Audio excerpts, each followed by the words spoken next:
Gene, if you seen all of that and was at puffin parties, Don't play with me. And you the same size as Uncle Bill, and you the same size as Professor Ogilvy, and you the same size as Moses. Okay.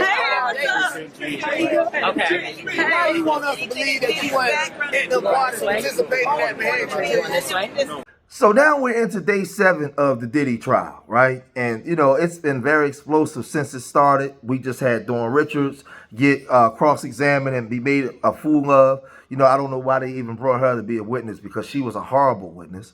We had Cassie. Cassie came on there and she dropped some bombshells. But she also got exposed during cross-examination too. Now, I've been saying since the start of this trial, to me, Diddy is guilty of abuse. You know, things that he was doing to Cassie, which I vehemently don't agree with. I mean, horrible things. But some of those things in those text messages, Cassie was down with. Now this guy, David James, he's was a former personal assistant to Diddy, and he was on a stand that day testifying about many different things, right? He's seen SCX workers in the room when he was sent out to get cheeseburgers, and they came back, and him and D-Rock was banging on the door. D-Rock was former Biggie's best friend, was working security with Diddy. When they used their key card to get into the room because the guy David James was his personal assistant. They saw Cassie in the bed and a man with long hair that was well endowed, a very, very well endowed man in the room, right? He testified to that. He testified to situations they had with Suge Knight while out in L.A., you know, and after that he quit. Like, you know, he got the heck up out of there, right? He also talked about how they was indulging in illicit activities. And one day he was high, and Diddy recorded him and said, well, I'm going to keep this just in case I have to use it against you. So it was a whole bunch of stuff that he talked about on the stand with Diddy. But again, all of this stuff was in poor morality. It wasn't, I didn't hear anything where, well, yes, he did, because he said they went through something with Suge Knight, and Diddy had 3 firearms on his lap while they was walking around looking for Suge, right? But let's get into what this woman reporter, lawyer that was in the courtroom, what she was reporting today during day 7. Check it out. Happy Tuesday, Diddy Day 7. I'm going to give you the morning update. I apologize about my audio yesterday. I'll make sure that doesn't happen again. So Day 7, Diddy walked into court this morning in really good spirits. He actually turned around. There's a press section and a public section in the courtroom. And he turned around to the section of the public, and he gave like a heart to them. And one woman gave it back. That was an interesting moment. But we finished off with the we finished off with the rest of the direct of David James, the assistant. And David James testified some pretty things that I thought were shocking. He was forced to take a polygraph twice when Cassie's love bracelet went missing, and another time when Diddy's watch went missing. And he described being very nervous for both of those. And he said that he passed the first polygraph totally fine, but the second one, he said he passed the question about stealing the watch, but the guy that was administering it was like, are you nervous about something? And he said that he admitted to taking a pair of Sean John jeans and like a bottle of Ciroc or something like that. He also talked about not seeing any physical violence between Cassie and Diddy, but he did see them argue a lot. He also testified, and this is direct, he testified that one day in January of 2009, he was doing some research on something for Diddy at Diddy's house, and Diddy and Cassie walked in from a club. I guess Cassie went to bed, but Diddy was very irate and kind of ran over to him because of some blog post that got released about Cassie getting hit at a club, and he really accused David James of maybe spreading this or releasing this to a blog, and he said that he was very scared because Diddy kind of pushed him out of the way and started searching his browser history to see if he was lying. And he describes that moment as just being really tense and really shocking. He talked about how he, at one New Year's Eve party, he took ecstasy. He was off and he stole it from Diddy's med bag, and he was vibing, having fun at this party. He actually called what he was doing around the party Diddy bopping. Sorry, I didn't mean to do it. That was dumb. And when he said Diddy bopping, Diddy actually laughed. And so he said the next day, he's back at work, and apparently he said Diddy took video of all of his parties. So Diddy was playing back video footage of this party, and he's like, yo, David, is that you? And David said, yeah, that's me. And he said, were you on drugs or on ecstasy? And he said, yeah, I was. And Diddy said something along the lines of, well, I'm going to keep this in case I need it, type of thing.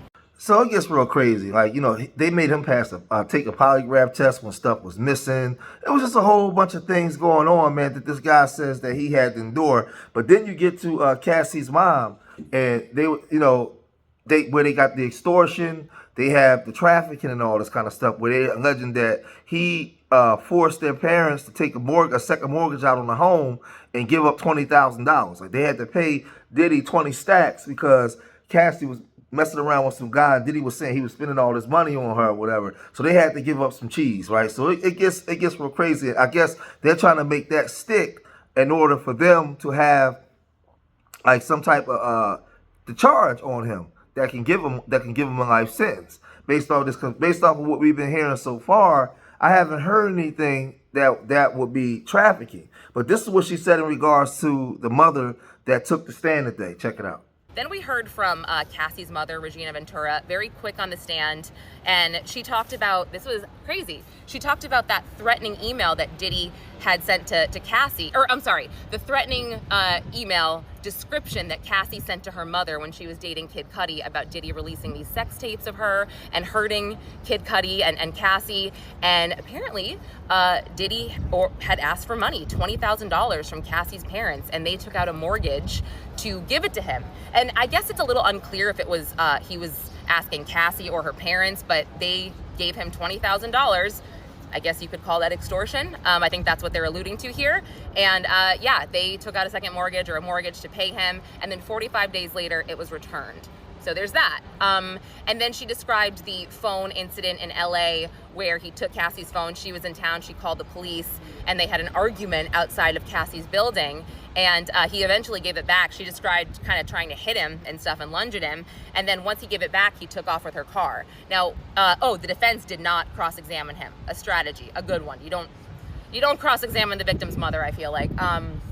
And so, oh yeah, when I left, they were starting with an escort named the Punisher. So we heard a lot more about Baby Oil, a lot more about how he came into the picture the same way as Daniel Phillip. But yeah, more later. I'm sure I forgot stuff. So they're going to try to make that stick. But then we get to Gene Deal. Now, Gene Deal was there, and as he was walking up to the courtroom, he was getting pressed by some people that was outside. You know, they were saying, weren't you at the Diddy parties? And they was asking him a whole bunch of crazy stuff, being very belligerent and disrespectful to Gene Deal. He was telling him, don't play with me like that. Then Tisha Tells ran in and ran interference. You know, she jumped in and grabbed Gene and walked with Gene. And they, you know, and they was talking. But Gene Deal, for years, he's been calling out Sean Puffy Combs and his exploits and all the things that he's been doing. That's the one guy that's been on the front line for almost 10 years, really blowing the whistle and going in on Diddy, right? So while Gene was walking up to the courtroom, there was a lot of people walking up asking Gene questions, recording and everything. So this is what happened with outside the courtroom with Gene walking up. Check it out. Because she had 8 different meetings with the feds, the government. Oh man, is that Gene Deal? Yes. Can I say hey to you for a second on my TikTok? Guys, this is Gene Deal. Yeah, I've been reporting on you for a while, man. I'm Secret Service Sam. Guys, this is Gene Deal. Gene Deal, how are you feeling, my friend? Give my Patriots an exclusive. What do you think's going on in there?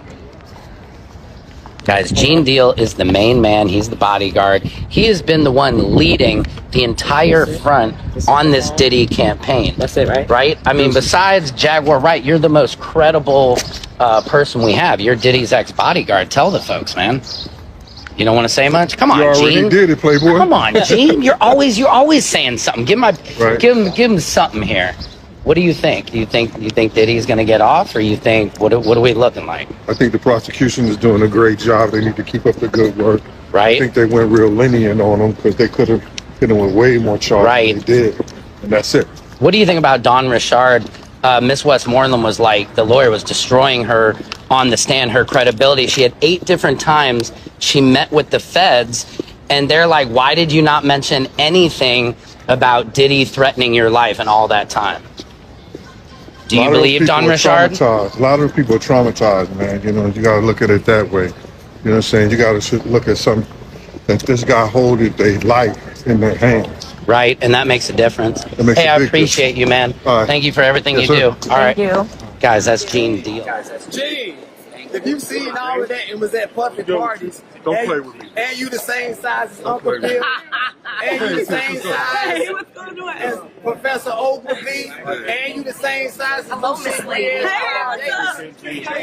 Okay. Why you want us to believe that you weren't in the party participating in that behavior? This way. This moment, you heard everything you gotta say. You know, it's being a big star, bro. Everybody want to see G. Everybody want to see Big G.